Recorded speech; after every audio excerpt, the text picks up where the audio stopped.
Welcome back to the Cricket Betting Podcast for crickstats.ai. I'm Ed Hawkins. A hat-trick of tasty betting options this week. Do we come back with a bang after quite a dull Asia Cup?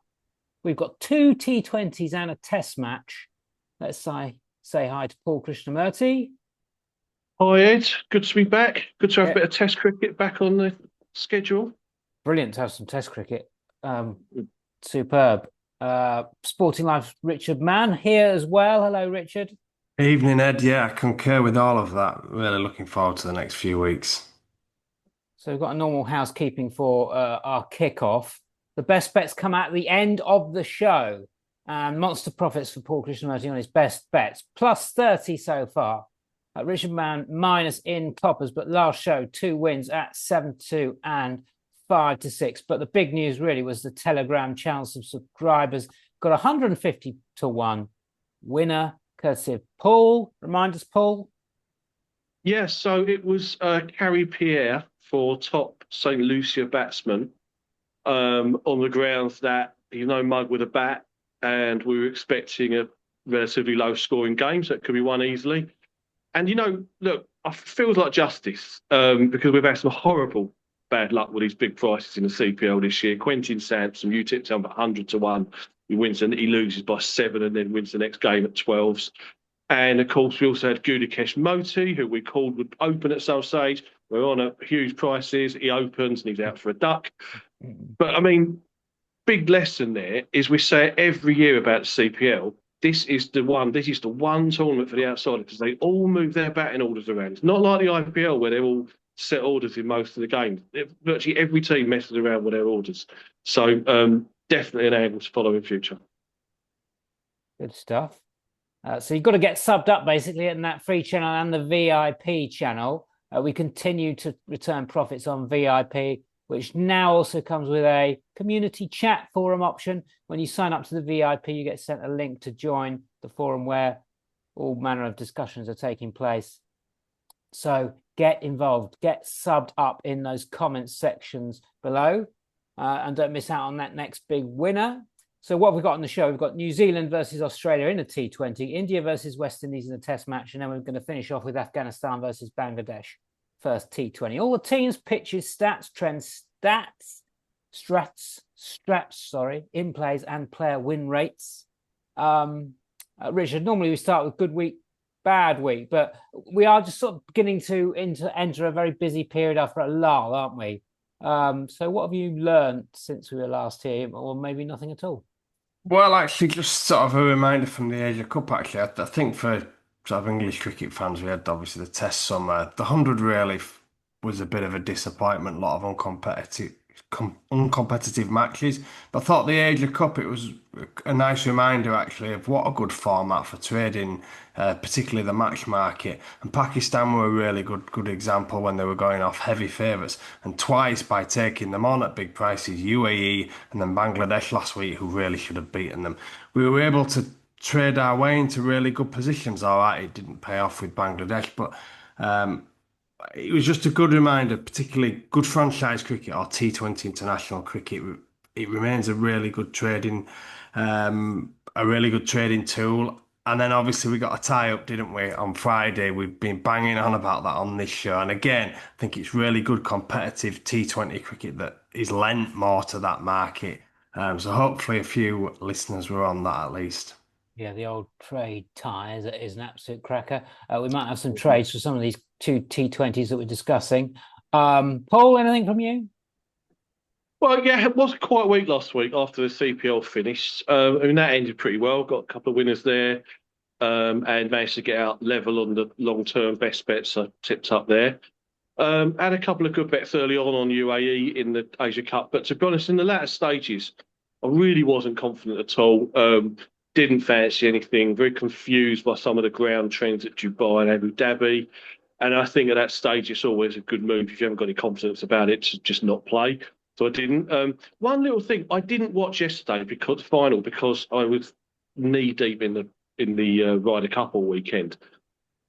Did anyone see the betting on Pakistan innings runs? Because that must have been an extreme under situation at silly prices because they were going along very nicely. I didn't No, well, see it. Actually, I was considering putting a bet up on the VIP. I was thinking sort of 160, 170 to play unders, and then after 10 Mm. overs, I didn't in the end. And after 10 overs, I was thinking, oh, well, I've dodged a bullet here, really good swing. And it would have still paid off. I think they lost the last 9 wickets for 33 runs. But Yeah. that's just so Pakistan, isn't it? Totally, totally. I mean, I'm guessing that would have been another 1.1 or less situation Oh, that yeah, collapsed absolutely, yeah. easily. Yeah. Yeah, Asia Cup was sort of marred by the competence of India, and that's all they needed to be, really, wasn't it? And the incompetence of everybody else. And often that doesn't make for a great recipe for betting. And Paul, absolutely right. Of course, if you're not confident or a bit confused by anything, a swerve is as good as a win in this game. So you don't have to bet unless you're absolutely sure. Have we got some sure bets on this show? I'm sure we have. We're going to start with New Zealand versus Australia. It's the T20. It's a Wednesday start, 07:15. TNT Sports have got it on the telly box for you. 19 to 10 Hills, the Kiwis. Twos on Australia. Australia have won 10 of their last 11 in this format, and they've won their last three versus New Zealand, and that's since 2024. Possible 11s for you. Seifert, Conway, Ravindra, Mitchell, Chapman, Jacobs, Bracewell, who is the skipper, Folks, Jameson, Henry, Duffy. Australia, Head, Marsh, Maxwell, David Stoynes, Owen Kerry, Dwarcius, Bartlett, Zampa, and Hazelwood. The venue is Mount Manganui. The average runs batting first is 144.7 in your last 10. Bat first win percentage of just 30%. So there's a 70% bias for the chaser in the last 10. I'll check that out over the last 13. It definitely holds. It's at 67% over 30 matches for the chaser. Your average scores for either team in the last 10 is New Zealand 158, Australia 173. That's a big old gap. Paul, you tempted by Kiwis with that toss bias in their favour? Well, to be honest, I'm wary of the toss bias because most of those numbers are going to be domestic and the T20 internationals are different. But at the same time, the T20 internationals are often one-sided, so it's a little bit tricky. So I'm a little bit wary of that. But I am tempted in general because, I mean, my general feeling is I think Australia are a bit overrated in all formats at the moment. I think we saw that against South Africa for sure. And dare I say it, they might even be a bit overrated for the Ashes. Um, both of these teams have got great records since the World Cup. I think it's 14-2 for Australia, 12-3 for New Zealand, comparable opposition. Like, I'm a bit worried about their long-term record against Australia, a bit of a psychological thing perhaps. But I do think New Zealand are a little bit of value throughout this series.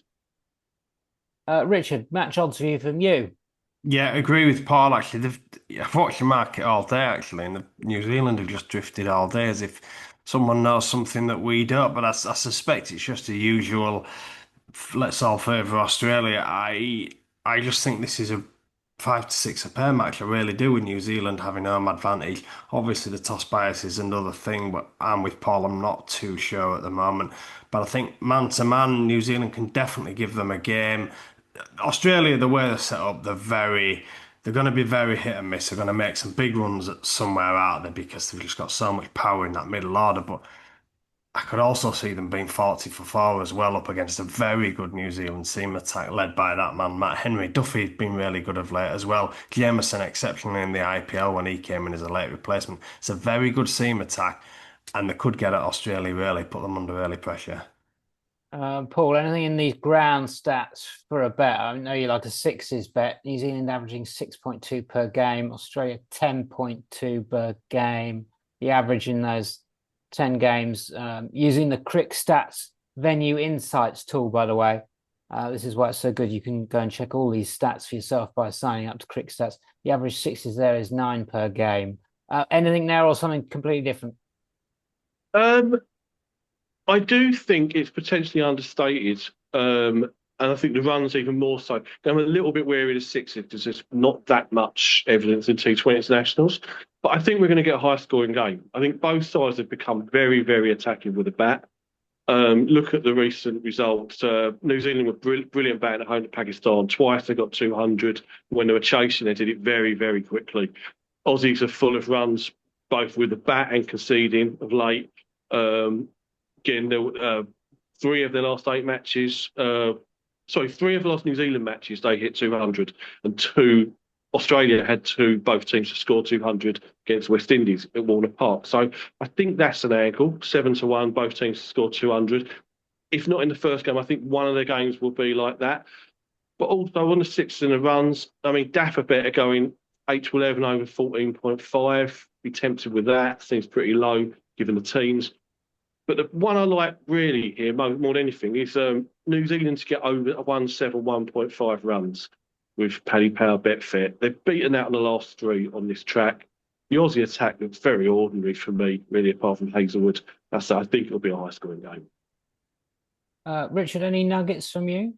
Yeah, well, I mean, both teams to score 180s 9-5 with Paddy Power and Betfair Sportsbook. That looks a pretty solid starting point. And with Paul, I think that'll definitely pay at some point in the series. Other one I've got down, Tim Seifert, player performance 31.5 at the moment with Bet365.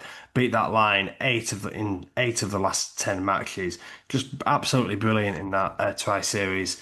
That was played in Harare against South Africa and Zimbabwe. You could argue this is a step up. I'm not too sure when considering South Africa, the opposition, but he's flying at a really good CPL too, so I think that's very solid.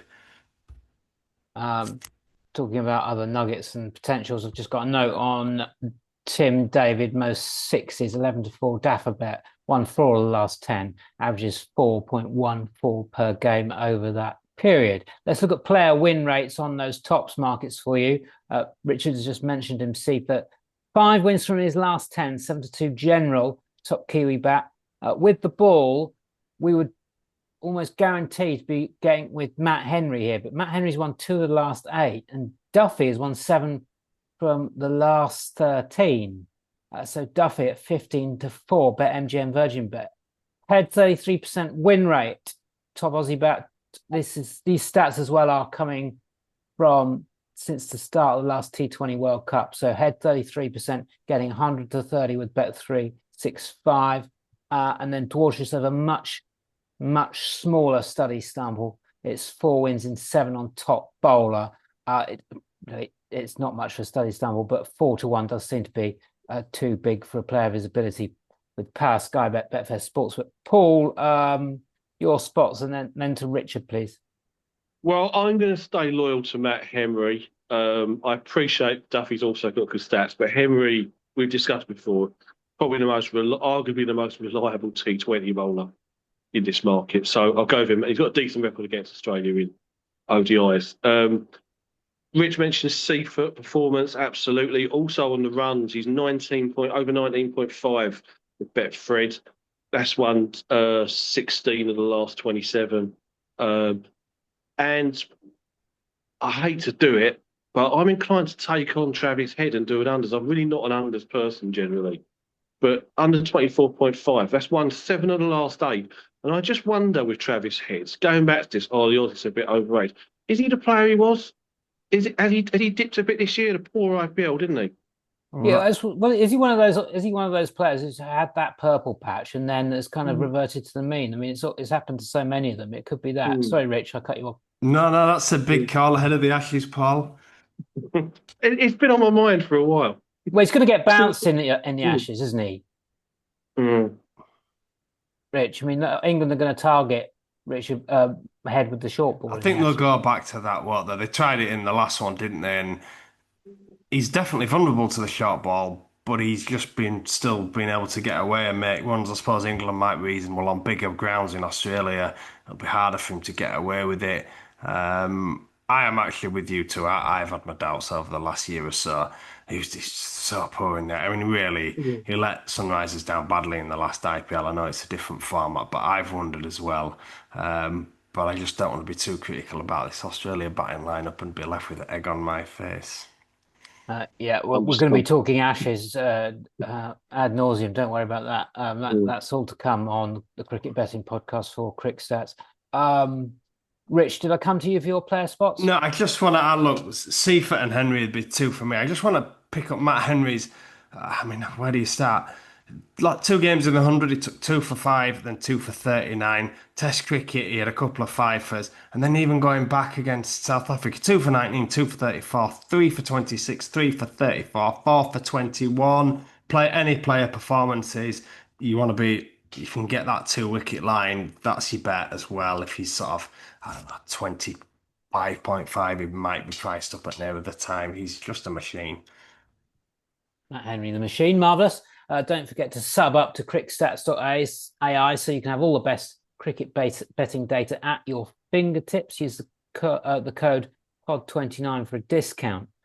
Please do give us some love on the socials and podcast providers of your choice so we can keep coming back. Now it's test match time. We're doing this in time and date order. So a segue to the 5 days. And it's a mismatch, unfortunately. It's Thursday, 0500, India, 1.17 on Betfair Exchange to beat West Indies at 8.8, which is an absolutely terrible price about West Indies to win a test match in India. The draw is 6. Ahmedabad is the venue. Red soil or black soil, that is the big debate. I'm not sure whether it matters with this West Indies lineup. 2 low scores, India versus England in 2021. You may recall that first test lasted only 2 days.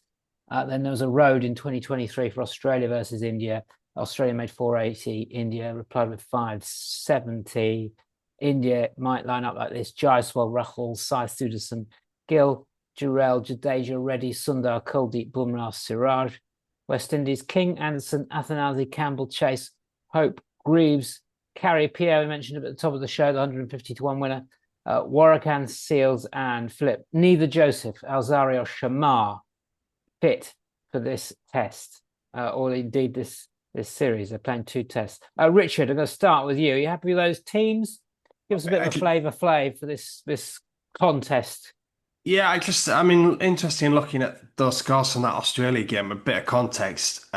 India were heading that series. I think that was the final test of the series, and they just needed a draw. And Australia actually were resurgent in that series and finished the stronger. So it was a bit of a flatty. Kohli made a really big score. It was all set up for that. But I do wonder here if it'll be different.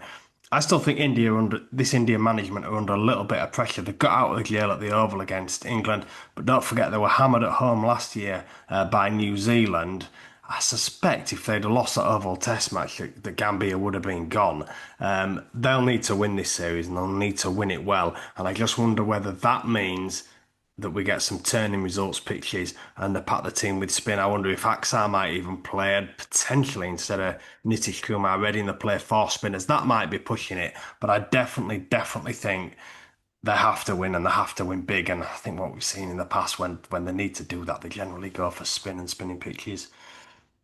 I did take quite a while looking up West Indies records in spin against Asia, and there's absolutely nothing to write home about. Where's Kaveem Hodge gone? Yeah, I completely agree with that. Bonkers. He looked their best player about 12 months ago. Yeah.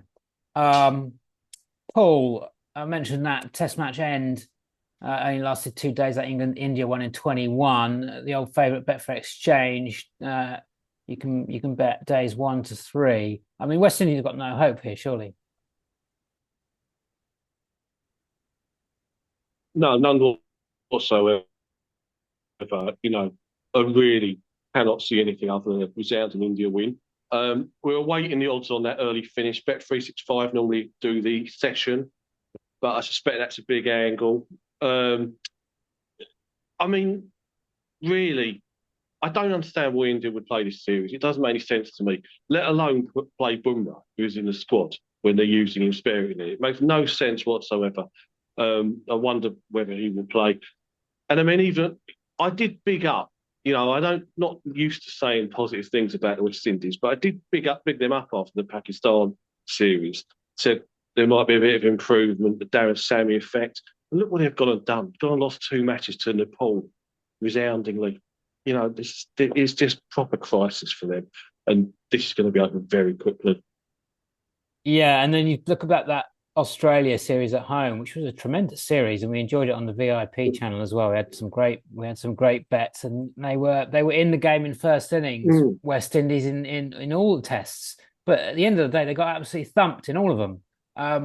So they're not durable. Let's talk about strategies for in play or nuggets. Richard, what have you got? Well, I mean, Paul, probably better place to talk about this. Extreme unders West Indies seems like an obvious starting point, but the best way to hope to play might be if it's a decent pitch to start with. India bat first, get 500. It might not even need to be a decent pitch for that.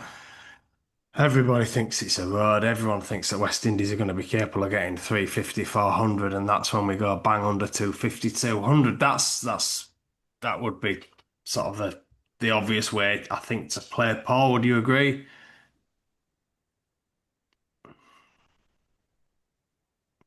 Maybe not. Absolutely. I I would say, I mean, on their run, as far as going unders on their runs, if you remember the Aussie series, they weren't starting above 200. It was taken into account, but all it took was like a partnership of 20 or something. And those lines suddenly went like 2-1 on, 3-1 on, 200, 175, and they collapsed. And you would think, given that inability to play high quality spin, that after 20, 30 overs, the spinners are going to come into this and they could easily collapse easily.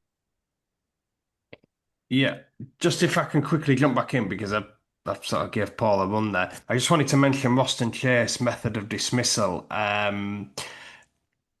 In his last 10 innings, 6 dismissals have either been LBW'd or bowled in Test cricket. It's always been an issue for Roston, particularly the LBW. And I just thought against India's spinners, people like Jadeja, potentially Axau, tend to just dart the ball in at those pads on these pitches.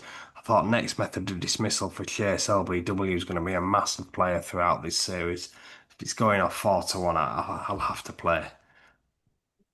So can I just jump back Paul in is because still with you. Yeah, Paul, you're still here. Your camera's gone, but you're still with us. I know. I think I might have just lost connection there a minute ago. But yeah, just another little angle here, and this applies probably to both teams, not just Windies. If you look at those recent tests at Ahmedabad, all of them had very low run rates, even in that batting draw, right? There were very, very low run rates. So I'm wondering if that's an angle on session runs, especially when India are batting it. The line's going to be very, very high for them, you would have thought. And, you know, not that I have any great faith in a Windies attack, but perhaps the pitch is just slow and they could put 2 spinners on and keep scoring there. Okay. Happy to move on to players to follow or anything more to add for strategies? No, I'm good. I'm good. All right. Well, there's not a huge amount to go for in terms of player win rates because this West Indies lineup is absolutely all over the place. But honourable mention to Warrican, Jamel Warrican, got an asterisk by his name for top bat. He's got a win in the last 2 years and he's gone close, very close twice.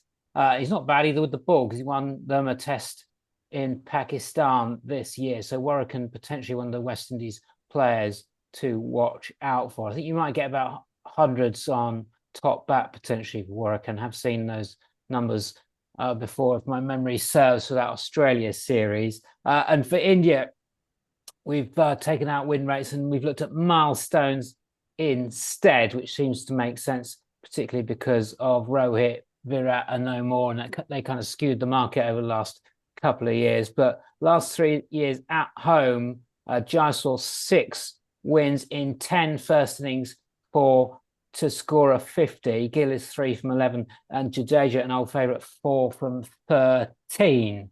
You'll also be keen to know whether spinners dominate in India in first innings, and we've talked about this ad nauseum again. Of course, they do. 3 of the top 4 wicket takers last 3 years at home in first innings are spinners. Bumrah is the odd man out. He does have the best strike rate with 38.2.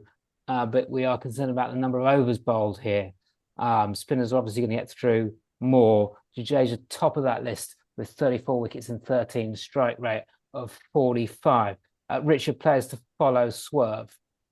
Well, I do like Axai if he's going to play. Obviously, want to monitor near the time. Look at some of those firms. Betway do this. Bet365 tend to do this. player match wickets. I think that could be a real angle for someone like Axar Patel. I think throughout the game he'll definitely come into it. I like Jaiswal Ton actually, 7-2 Paddy Power Betfair Sportsbook. He averages 60 at home. His record home and away completely different. I think he'll dominate at home. And then just interesting, you mentioned the top West Indies batsman market. Not on the last tour in New Zealand, but the time before, didn't Kyle Jamieson win at a massive price for us down at sort of number 8, number 9, similar sort of scenarios to what we're expecting here. Paul?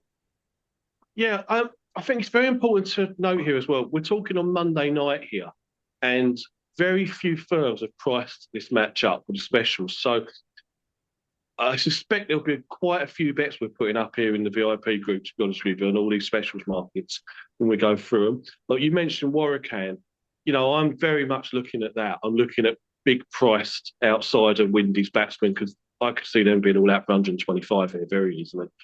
But on what we've got, I think you've got to look at some India tons. I think 7-2, Shubman Gill. Gill's always my man for me, most reliable batsman in the world for my money. And 4-1 Rahul, I like that.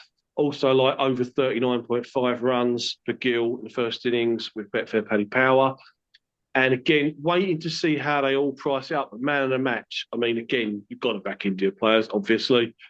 The one firm up, I saw Gill 17-2, that's fair. But I think the one I'd go for is Caldy, 10-1. I think Caldy will take a lot of wickets in this match. Good stuff, and in good rhythm as well. Had a tremendous Asia Cup. Thank you very much. A reminder to join the Telegram channels in the comments section below. Sign up to Crick Stats as well. Loads of action you could be missing out on if you don't, across the board. So get clicking through. Let's move on to our final game before we get to those best bets. It's Afghanistan versus Bangladesh. I've only got 365 prices on this one at the moment. 4-7 Afghans, Bangladesh 11-8.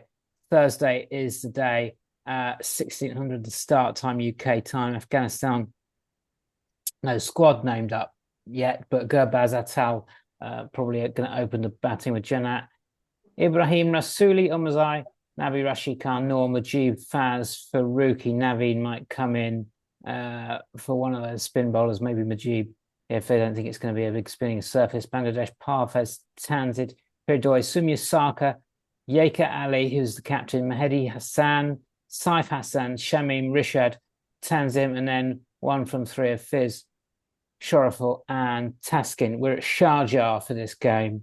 Your average runs batting first is 137. Toss bat first. Win percentage is just 30%, so the chase bias in the last 10. Your average 6 is 9.8. We might come back to that with Paul. Richard, Afghanistan were really disappointing in the Asia Cup, unless you listen to this podcast, because I think we called it. They lost to Bangladesh in the Asia Cup. I was a bit surprised they were as short here. I thought they might be a bit closer in the betting. Are they right or wrong, these odds?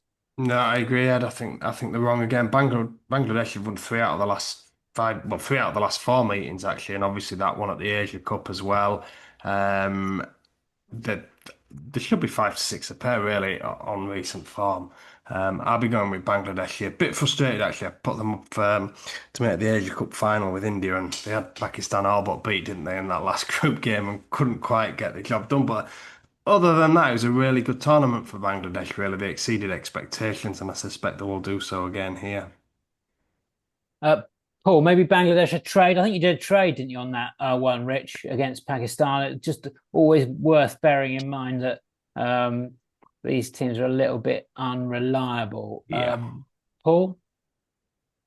Look, if I'm honest, I mean, that failure to deliver against Pakistan did sum up my general view of Bangladesh. Despite them having a good tournament, I'm not a fan. And I do much prefer Afghanistan generally. And they have stacks of recent Sharjah experience. Bowlers are very well suited.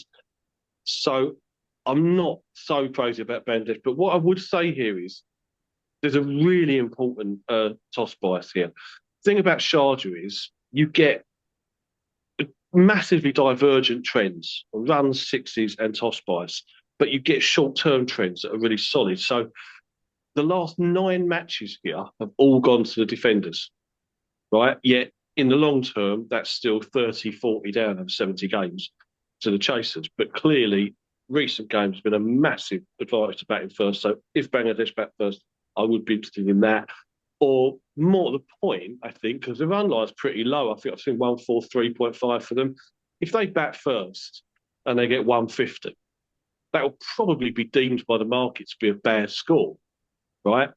But I think that would be perfectly respectable, and that's the time to get on. Good stuff. Any nuggets from you, Rich? I quite like both teams to score 150 here at 15-8. Paddy Power Betfair again. Look, that's just really low for those odds. And I get that the two sort of average size, but I think the two real middling batting lineups is how I'd describe them in this format. They've not got a lot of power. You would never back them to make 200 with regularity on any ground. But they've got some stodgy players who'll work it about, just get fours, not so much sixes. And I think both are more than capable of getting 150. Hard to gauge the ground, but I mean, last time this bet copped against UAE recently, 170 played 166, Afghanistan versus UAE. And yeah, I think 150 is well within reach for both of them. Talking about batting power, Paul, Richard calls it correctly. There isn't any batting power. Sixes averages in the last 10 games for these two teams. Afghanistan 6.7 and Bangladesh 4.7 per game. Sixes short at Sharjah? Well, let's see where the line is, because again, it's early in the week. Look, it's a very difficult one, this, because these trends at Sharjah. So there's been a lot of cricket here lately, and if we took that recent tri-series, it paid off to follow the consistent trend at Sharjah where the scores fall as the tournament goes on, right? We started off some very high scores, saw some 200s, and then ended up very low. So the recent scores have been low, but then and I thought that would be the case. But then look at today, Nepal played the West Indies there. Nepal hit 170. So it shows it's possible. And remember, it's a very small ground. And if it is good batting conditions, I assume this will be a drop-in pitch for the first one of the series, then it's a 20 plus sixes ground. So, like I said, let's just wait and see where the line is. And it may be a case, really, of first games of watching brief and go from there. Yeah, very much a watching brief in terms of prices as well. I think there's going to be a lot going up on the VIP channel. So you need to get subbed up, I think, because there's going to be a lot of action this week. I think we can move on to players to follow. We've got some win rates for you. Gurbaz, who is the most infuriating and possible player to call in terms of rhythm. He has a 26% win rate in those stats since the last World Cup. He's 5-2 with 365. So you got a small edge there. It's probably not big enough an edge, actually, considering how difficult he is to predict. And I've got a fancy for Yaker Ali. I think he's in the win zone. He's 8-1 with Bet365. You may get bigger than that elsewhere, of course. I think he's more like 13-2 on win rate, and could well back himself up the order as skipper, but maybe even as high as 4. Rishad Hussain, big favourite of ours, 100-30, 9 wins in 29, 31% win rate. The only problem with Rishad is often doesn't get actually his full quota, which is absolutely mad and bizarre because he's their best bowler by an absolute distance. Richard, who have you got? Yeah, I've got Richard 2 for 18 against these in the Asia Cup. It's pretty good attack though. I know one you've been flagging up for a while is Taskin Player Performance Market. Doesn't very often get 3 and 4, but he very often gets 2 for, and that's usually enough. Obviously no prices yet, so one to look out for. Again, I suspect we'll come back to it in the Telegram channels. Paul? Well, I'm looking at big price batsmen in the hope that it's a low scoring match. I mean, you mentioned Yaker Ali. I think I saw 10-1 available with Paddy Power. That's definitely value, definitely. And also with Paddy's 10-1 Omarzi. To me, again, Omarzi's perfect to hit a few late sixes on this small ground and win that market with 30 or 40. And on the Bangladesh lineup, well, again, limited range of bookies so far, but I've seen 75 to 1 already about Tanzim. And he can bat. I think he won this market against West Indies last year, about this time last year. Yeah, he's got a win on him. I've got him on my list. That's for sure. What else have I got? Omorzai, 3 wins from 19. I think that moves us on from Afghanistan and Bangladesh, doesn't it? So that means it's best bets time. Richard and Paul have both got 5 units to spend. Let's go to Paul first. Okay, I will have 1 point double. New Zealand to score over 171.5 runs, and Shubman Gill to get over 39.5 runs. That's with Paddy Power, Betfair, Sky Bet. Same firm, same game, 0.5 point. Both teams to score 200, 7 to 1. Same game, 1.5 points. Matt Henry, top New Zealand wicket taker, 3 to 1 with Bet365, Dapper Bet. And then in the India game, I have 1 point each on Shubman Gill and KL Rahul to make tons at whatever the best price is. And Richard. Yeah, kicking off then, New Zealand, Australia, 1.5 points. Tim Seifert over 30, 1.5 player performance points, Bet365. Same game, New Zealand to beat Australia on the Betfair Exchange. I want 1.5 points on that. And I'm going to look to lay back at 1.7. It's just a trade, really. I think they're overpriced. I think if they get a foothold in the match, we'll be able to get our money out. And then Afghanistan, Bangladesh, I want 1.5 points. Both teams to score 150 at 15 to 8. Paddy Power and Betfair. And in the test match, I'll just kick off on that. A bit more to come, obviously, but 0.5 point, Yashvaisi, Jaiswal, first innings century versus West Indies at best odds available. Okay, they're your best bets for the cricket betting podcast. They are going to be posted in the free Telegram channel, which you can subscribe to in the comments below. You can also get subbed up to that VIP channel where we're going to be dropping even more bets for some of these games, I suspect, as the prices become available. We're not here next week, a week off for the cricket betting podcast. But in the meantime, do check out crickstats.ai for all your cricket betting needs. Get subbed up to those Telegram channels, and we will see you soon.